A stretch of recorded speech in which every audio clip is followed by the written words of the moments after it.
नहमदुहु व नुसल्ली व नुसल्लिमु अला रसूलिहिल करीम अम्मा बअद फ़अऊज़ु बिल्लाहि मिनश शैतानिर रजीम बिस्मिल्लाहिर रहमानिर रहीम।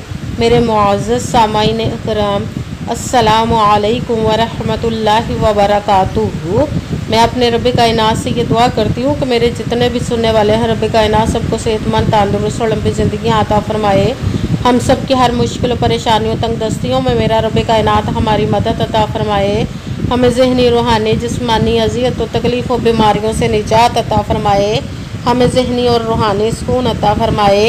हमें बीमार दुनिया से बचा कर बीमार मदीना बनाए, और जो हम सब के हक़ों में बेहतर है मेरा रब कायनात हमारे लिए वो अता फरमाए, और जो हमारे हक़ों में बेहतर नहीं उसका ख्याल भी हम सब के दिलों से निकाल दे, और हम सबको अपनी रज़ा पर राज़ी रहने वाला बना दे। आमीन सुम्मा आमीन। माशाल्लाह से आज ज़िलहज की 23 तारीख़ और चौथा जुमातुल मुबारक है, आखिरी जुमातुल मुबारक है ज़िलहज का।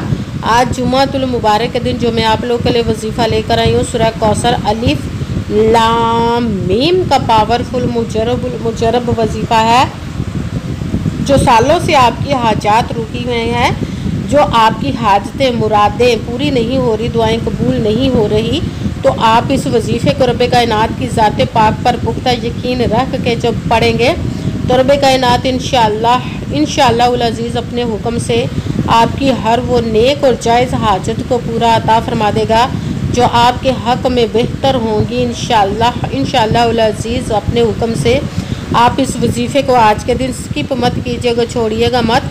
जैसे वीडियो मिले फ़ौरन पढ़ ले। अगर फ़ौरन किसी मजबूरी की वजह से ना पढ़ सके तो इस वीडियो को अपने पास सेव कर ले। जैसे टाइम मिले तो आपने इस वजीफ़े को लाज़मन पढ़ना है, और पढ़ कर देखिएगा कि रब कायनात आपके ऊपर अपना कैसे करम अता फरमाएगा। आप इस वजीफ़े को किसी भी मकसद, किसी भी हाजत, मुराद के लिए पढ़ सकते हैं। रब कायनात के गैबी ख़जानों से दौलत लेने के लिए पढ़ सकते हैं। आपका अपना घर नहीं, घर ख़रीदने के लिए पढ़ सकते हैं। आपके घर में लड़ाई झगड़े रहते हैं, चाकी परेशानी, मुफलसी, गरीबी, उसके लिए पढ़ सकते हैं। आपकी औलाद नहीं है, आपके औलाद नाफरमान है, उसके लिए पढ़ सकते हैं। आपके ऊपर बहुत ज़्यादा कर्ज उतरने का सबब नहीं बन रहा, या आपने अपनी कीमती चीज़ या पैसे किसी को दिए वापस नहीं करे, उसके लिए पढ़ सकते हैं। आपके पास अच्छी जॉब नहीं, जॉब लेने के लिए पढ़ सकते हैं। आपका अच्छा भला कारोबार चलता हुआ अचानक से बंद हो गया, उसके लिए पढ़ सकते हैं। आपकी शादी नहीं हो रही, या आपके बच्चों की शादियां नहीं हो रही, उसके लिए पढ़ सकते हैं। आपके घर में बहुत ज़्यादा बीमार है, या आप खुद बीमार है, उसके लिए पढ़ सकते हैं। आपके घर में, आपकी ज़िंदगी में सुकून नहीं है, आपके कारोबार में, दौलत में, रिज़्क़ में बरकत नहीं, उसके लिए पढ़ सकते हैं। आपके ऊपर जादू टूना, बंदिश, नज़र बद, हसद कुछ भी, उसको ख़त्म करने के लिए पढ़ सकते हैं। मतलब किसी भी मकसद, किसी भी हाजत, किसी भी मुराद के लिए पढ़ सकते हैं। मगर जब पढ़ने लगे तो रब कायनात की ज़ात पाक पर यकीन कामिल रख के पढ़िएगा। कहते हैं कि यकीन कामिल होता है, पीर कामिल नहीं होता। और अच्छी नीयत रख के पढ़िएगा कि रब कायनात कुरान पाक में इरशाद फरमाता है, इन्नमल अमालु बिन्नियात, कि जो अमलों का दारोमदार होता है वो नीयतों पर होता है। अगर हमारी नीयत अच्छी है तो हमारा अमल भी अच्छा होता है, और अगर हमारी नीयत ही अच्छी नहीं तो हमारा अमल भी अच्छा नहीं होता। चाहे हम जितनी मर्ज़ी मेहनत कर ले, जितनी मर्ज़ी कोशिश कर ले, हमें उसका फल, उसका अजर अच्छा नहीं मिलता। इसलिए अच्छी नीयत रख के, पुख्ता यकीन रख के, और 5 वक्त की नमाज की पाबंदी लाजमन रखिएगा। फिर इस वजीफ़े को कीजिए। अगर वजीफ़ा करते वक्त आपके दिलों में, ज़हनों में ऐसा वसवसा नहीं आना चाहिए कि हम ये अमल कर रहे हैं, पता नहीं हमारी मुराद पूरी हो या ना हो। ऐसा हो नहीं सकता कि हम रब कायनात के किसी इसम का या कलाम पाक का वजीफ़ा पढ़े और हमें कामयाबी ना मिले। ये हमारे ईमान की कमज़ोरी, जिसकी वजह से हमें नाकामी मिलती है। आपने सिर्फ अमल करना, उसका फल, उसका अजर देना उस ज़ाते पाक का काम है, क्योंकि उसकी दस्ते कुदरत से कोई चीज़ बाहर नहीं। उसके कुन कहने की देर और फयाकुन हो जाता है। आपने अमल करने के बाद उसके कुन का इंतज़ार करना है। इंशाअल्लाह उल अज़ीज़ अपने हुक्म से आपकी तकदीर के बाद तालों को खोल देगा, नसीब के सितारों को चमका देगा, आपकी ज़िंदगी में ऐसे ऐसे मौजज़े अता फरमाएगा कि आप खुद देखकर हैरान रह जाएंगे। आपको कभी किसी चीज़ की कमी नहीं रहेगी इंशाअल्लाह उल अज़ीज़ उसके हुक्म से। अगर वीडियो अच्छी लगे तो इसको लाइक ज़रूर कीजिए, अगर आगे भी शेयर कर दीजिएगा ताकि किसी दूसरे को हमारी वजह से फ़ायदा पहुँचे, तो हमारे लिए सबका जारिया बन जाए। जो नए हैं इस चैनल को सब्सक्राइब कर ले, बेल आइकन को भी दबा लें ताकि मेरी अगली आने वाली वीडियो आप तक पहुंच सके। अगर कोई मुझसे किसी मसले के बारे में इस्तिहारा करवाना चाहते हो, किसी काम का हिसाब लगवाना चाहते हो, किसी काम के लिए वजीफ़े का पूछना चाहते हो, या कुरान पाक ऑनलाइन पढ़ना चाहते हैं, महफिल मिलादुन नबी के लिए बुलवाना चाहते हो, तो व्हाट्सअप का नंबर वीडियो पर चल रहा है, आप लोग मुझसे रब्ता कर सकते हैं। अगर मेरे भाई या बुज़ुर्ग मुझसे रब्ता करना चाहते हो तो व्हाट्सअप पर वॉइस मैसेज करके अपना मसला बता सकते हैं। अगर बहनें या माएँ मुझसे रब्ता करना चाहती हो तो व्हाट्सअप पर वॉइस कॉल करके मुझसे बात कर सकती हैं, अपना मसला बता सकते हैं। आपने वजीफ़ा करने से पहले कमेंट्स में अपना नाम, जहां आप रहते हो, जगह का नाम और अल्लाह पाक का एक नाम ज़रूर लिखना है, ताकि मैं भी आप लोगों के लिए दुआ कर सकूं, और फिर वजीफ़े की भी आप लोग को इजाज़त मिल जाएगी।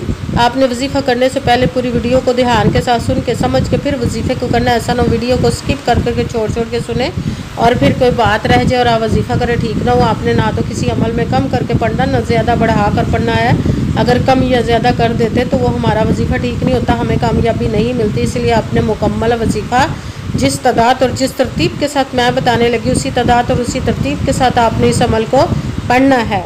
आप इस अमल को आज के दिन किसी भी जगह पर बैठ कर पढ़ सकते, घर में, ऑफिस, मदरसा, यूनिवर्सिटी, कॉलेज, शॉप पे, मगर जब पढ़ने लगे तो बिल्कुल खामोशी, तवज्जो, सुकून के साथ पढ़ना। वजीफ़े के दरमियान ना तो आपने किसी से बात करनी, ना उठना, ना फ़ोन इस्तेमाल करना।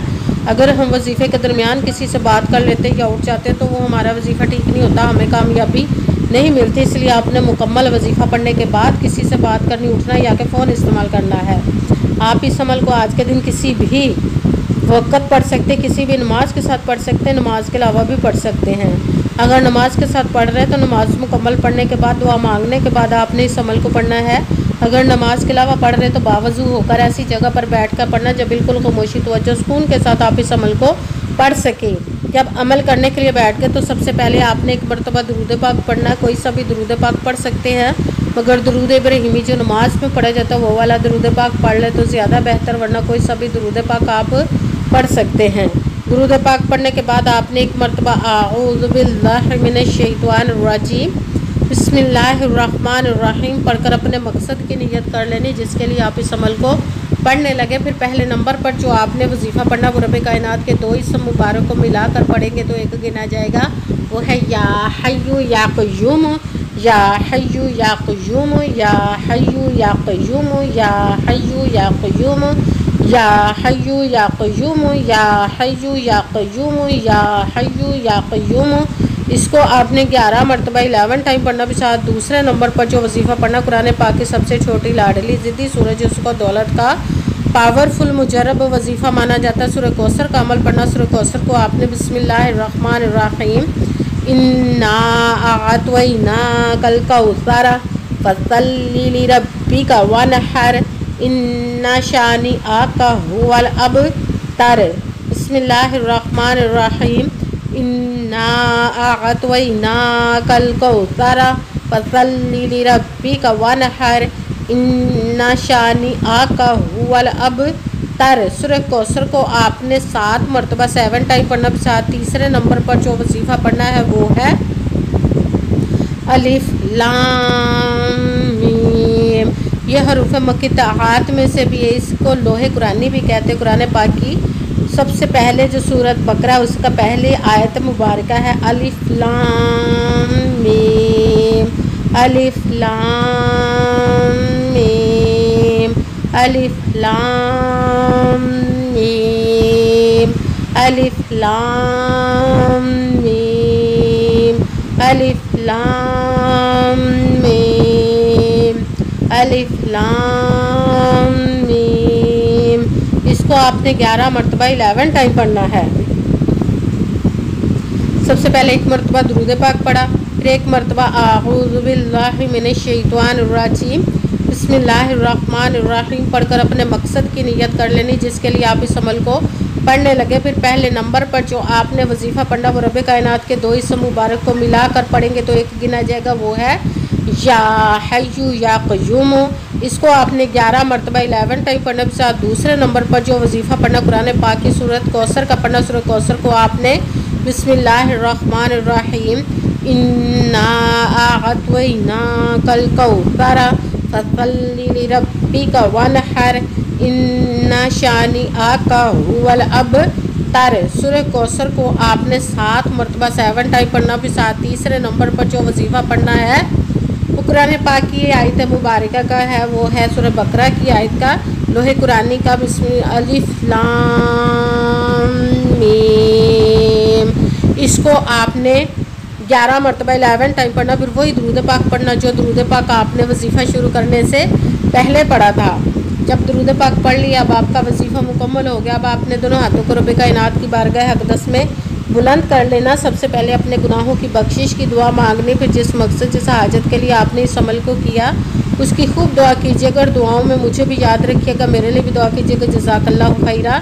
जिस मकसद जिस हाजत के लिए आपने इस अमल को किया, रब कायनात अपने हुक्म से, अपने प्यारे महबूब के सदका से, अपने कलाम पाक और इसमें मुबारक के सदक़े आपकी तमाम नेक और जायज़ हाजात को कबूल व मंजूर अता फ़रमाए इंशाअल्लाह इंशाअल्लाहुल अज़ीज़ अपने हुक्म से। आमीन सुम्मा आमीन।